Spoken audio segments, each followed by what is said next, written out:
Bonjour, je vais vous présenter dans cette courte vidéo les 22 arcanes majeures du tarot de Marseille. Voici le chemin des arcanes. J'ai choisi comme thème aujourd'hui le chemin des arcanes. Vous avez d'abord le mât. Le mât qui représente un personnage qui est en marche avec un bâton, les pieds bien actifs plantés au sol. Il regarde vers le ciel. En fait, il va circuler le long des 22 arcanes majeures du tarot. Il indique votre libre arbitre. Il n'a pas de chiffre parce qu'en fait, il peut s'intercaler entre tous les arcanes du tarot. En fait, il vous indique que vous avez à chaque instant la possibilité d'arrêter un projet, de changer de direction, de faire autrement. C'est vraiment votre libre arbitre. Donc voilà, le chiffre n'existe pas. On trouve le premier arcane, le battleur. Le battleur est un personnage assez jeune qui regarde vers le passé, mais c'est plutôt une écoute intériorisée qui est ici. Le chapeau en forme de lémiscate vous rappelle qu'il est relié à l'infini, aux dimensions supérieures et cosmiques ou à son intelligence supérieure. Et la table qui se poursuit vers le futur indique qu'il va pouvoir démarrer quelque chose, et pour cela il faut qu'il y ait une étincelle, une envie. C'est pour ça qu'il porte le chiffre 1, c'est le démarrage, le commencement, le début. Il faut avoir envie de faire quelque chose. Si vous n'avez pas d'envie, vous ne pourrez pas continuer le chemin. Il faut vraiment avoir se dire « Allez, j'ai envie de faire ça, je vais le faire ». Il faut l'étincelle du désir pour pouvoir avancer. Donc après le battleur, on trouve l'arcane 2 qui est la papesse. La papesse, elle est posée. Elle n'est pas du tout dans une position active. Son activité est intérieure, intériorisée ici, puisqu'ici le rouge est bien présent. Tout est intériorisé chez elle. Elle réfléchit, elle va avancer sur le projet, elle va mûrir ce projet en pensant d'abord aux connaissances qui sont nécessaires ou qui sont déjà acquises pour permettre au battleur, après l'envie, de passer dans d'autres niveaux d'action. Une fois que les choses sont maturées, que le potentiel est reconnu et perçu, on trouve l'impératrice, l'arcane 3. L'impératrice est toujours assise, elle aussi. Elle regarde cette fois vers votre futur, c'est sa gauche mais votre futur. Elle tient dans sa main droite, qui est plus importante que la gauche, elle tient l'aigle, qui indique l'acuité intellectuelle, le sens de l'analyse. Elle réfléchit mais aussi elle parle, elle communique. On est en mode d'élaboration d'un projet ici. On est en train d'en parler, on le réfléchit, on l'a réfléchi avec la papesse, mais on va le mettre en place puisqu'on est en mode d'élaboration du projet. À côté d'elle, l'empereur. L'empereur, il la regarde, il lui dit « Bon, tu as bien réfléchi, on en est où? Qu'est-ce qu'on va faire? Où en est ton projet ?» Et va partir de la réflexion que l'impératrice a eue pour commencer à dire je vais partir, je vais poser mes actions. Il va agir, il est prêt à agir, regardez. Il a déjà un pied au sol, il est en train de se lever, il s'appuie sur les réflexions de l'impératrice, mais lui aussi, il a une bonne réflexion pour agir. Et il va agir, et sa main, la main qui prend le sceptre ici, la main de l'action, est beaucoup plus grande que cette main-là. Il va vraiment agir, il prend cette énergie pour agir. Après, on a le pape. Le pape indique que pour agir, vous pouvez aussi demander à des personnes qui sont déjà passées par là, qui ont des connaissances dans un domaine, de vous enseigner. Vous pouvez être ici celui qui reçoit, ou à un moment donné, vous pouvez être celui qui va transmettre quelque chose pour pouvoir passer à l'action. Vos actions, ça peut être aussi de transmettre. La main qui dirige ou la main qui va donner le conseil est toute petite. Elle indique que on ne donne pas les conseils avec force et fermeté, mais avec douceur. Elle est centrée sur le cœur. Donc en fait, ici, c'est le pape est celui qui transmet une parole, qui transmet des conseils, mais qui n'impose pas. Donc si vous, dans votre progression, vous avez besoin de conseils, vous allez tomber ou pouvoir rencontrer des personnes qui vont pouvoir vous aider dans ce mode-là. 6. Après action, après projet, après réflexion, il va falloir choisir. Mais comment choisir? Souvent cette carte est prise pour la carte de l'incapacité à choisir, l'incapacité à décider. Et Cupidon qui est ici, lui sait très bien ce qu'il faut faire. Il vise en direction des amoureux. Les amoureux, ce sont ici. Et ce sont ces deux jeunes gens. Et la personne qui est ici, qui semble plus âgée, ou en tout cas un peu plus austère, va pousser le garçon, le jeune homme en tout cas, vers la demoiselle. Et la demoiselle lui donne la direction du cœur. Quand vous avez une décision à prendre, cela veut dire qu'il faut d'abord mûrir cette décision comme les arcanes précédents vous l'ont montré, mais surtout pour agir et décider, c'est de choisir selon votre cœur, vos envies, selon ce qui vous fait envie, ce qui vous fait plaisir, ce qui vous donne une passion. C'est là qu'il faut choisir. Il ne faut pas choisir avec la raison, il faut choisir avec le cœur.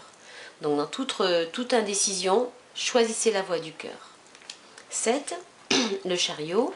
Le chariot, il est dans l'action. Il y va, il est à fond dans l'action, les chevaux sont actifs. Même s'il tiraille dans les deux sens, le chariot il a dominé les impulsions, les instincts contradictoires. Il est bien là où il est et vous avez vraiment trouvé votre place à ce moment-là.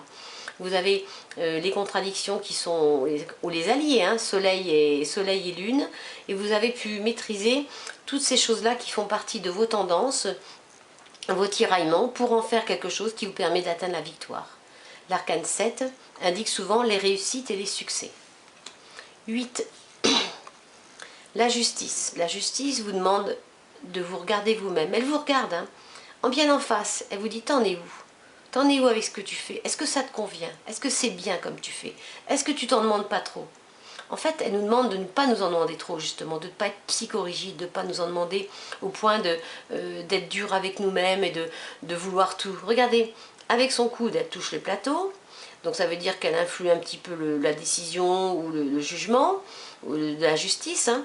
Les plateaux n'ont pas la même taille, l'épée n'est pas complètement droite, et son collier de travers, c'est vous dire, écoute, arrête d'être rigide, arrête de t'en demander trop, arrête d'être perfectionniste, agis, fais-le, fais-le, cesse de vouloir remettre au lendemain parce que c'est pas assez bien, fais ton projet, tu l'amélioreras si besoin est pendant que tu es en train de faire ton projet, mais commence, vas-y, ne t'en demande pas trop, allez, lâche un peu. L'ermite, il fait demi-tour pour regarder. Il regarde ce qui a été effectué dans tous les arcanes précédents de 1 à 8. Il regarde, alors la lumière n'est pas éblouissante parce qu'il n'éclaire pas ça avec une grosse lumière, c'est la lumière de la prise de conscience qui est ici.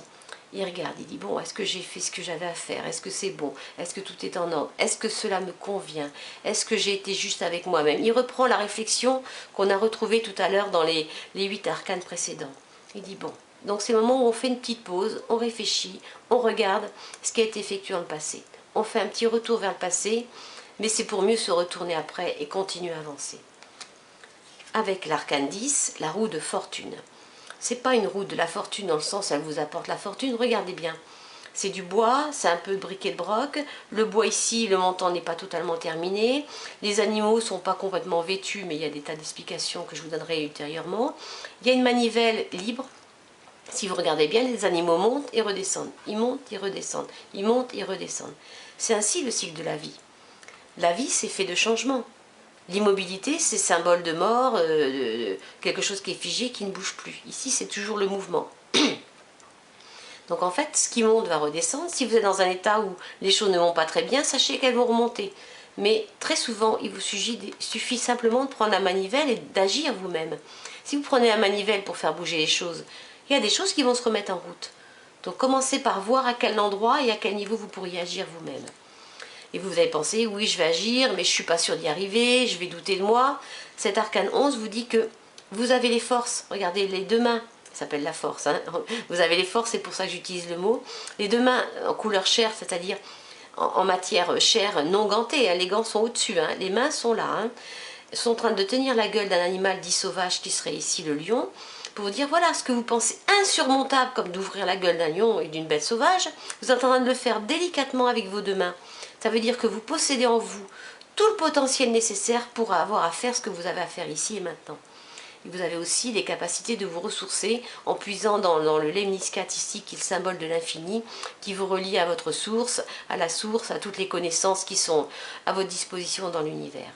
Vous savez le faire, ne doutez pas de vous, avancez. Vous avez les capacités et les moyens. Cette carte, le pendu, indique souvent, on le prend pour des blocages, des moments, et c'est vrai, hein, il peut y avoir des blocages, des moments où rien ne bouge, tout est figé, tout semble figé. Vous allez vous dire, ouais, je voudrais que ça avance, mais non. Le moment est justement, c'est le moment vraiment à ce moment-là, quand vous tirez cette carte, d'attendre, d'écouter, de regarder, de vous poser et d'accepter que ce soit figé sur le moment. Car vous devez Alors vous êtes pendu, non pas réellement parce que vous n'êtes pas pendu par la gorge, mais regardez, c'est le pied qui est attaché, la personne est suspendue dans le vide, il y a un trou, hein. Les mains sont dans le dos, c'est-à-dire que vous êtes dans l'inaction, l'inactivité, c'est ne plus agir, attendre, écouter, réfléchir et méditer sur ce qui vous arrive. Les cheveux bleus indiquent que vous devez vous relier à votre intuition. Reliez-vous à votre intériorité pour analyser la situation qui est en train de vous arriver. Posez-vous, même si ce blocage vous est imposé, acceptez-le et regardez. Qu'est-ce qui ne va plus? Quelque chose ne va plus. Forcément, si c'est bloqué, c'est qu'il faut regarder de près. Vous allez, après cette réflexion, vous rendre compte que vous devez dégager des choses de votre vie. Ça, c'est l'arcane sans nom. On l'appelle aussi la mort, mais parce que c'est une allure de squelette, mais ce n'est pas la mort réellement, parce qu'il n'y a pas de carte pour la mort dans le jeu du tarot.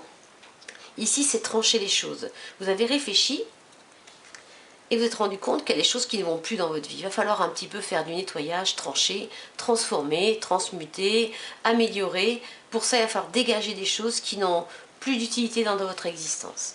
Alors ça peut être les idées que vous aviez, les croyances qui vous dominaient. C'est pour ça qu'il y a une couronne pour dire que vous faisiez dominer par des choses. Vous allez faire un gros nettoyage activement.